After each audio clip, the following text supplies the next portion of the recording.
you get married when you have your children, and you're flawed and your partner's flawed, and hopefully you're flawed in different ways. And so you put the two of you together and you make one approximately normal person.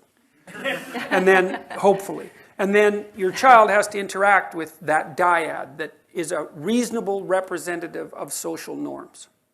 And if your child disappoints you with their behavior, the probability that they will disappoint other people is very high.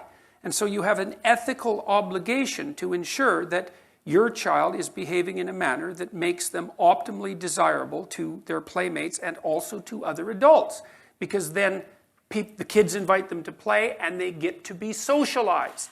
Right? They have friends, for God's sake. It's like, what do you want for your kids? How about some friends? Wouldn't that be nice? And maybe what you'd like is that they regulate their behavior well enough so that when you take them places, restaurants, to see your friends, to see your relatives, they behave in a manner that's sufficiently civilized so their intrinsic charm wins over the adults, and everywhere they go, people are smiling and welcoming instead of wishing with fake smiles that the damn brat would leave along with their foolish parents, which is that's not a good environment to have your child constantly exposed to. No friends because they're too selfish and immature, and irritating to adults so that they're barely tolerated under the mask of false smiles.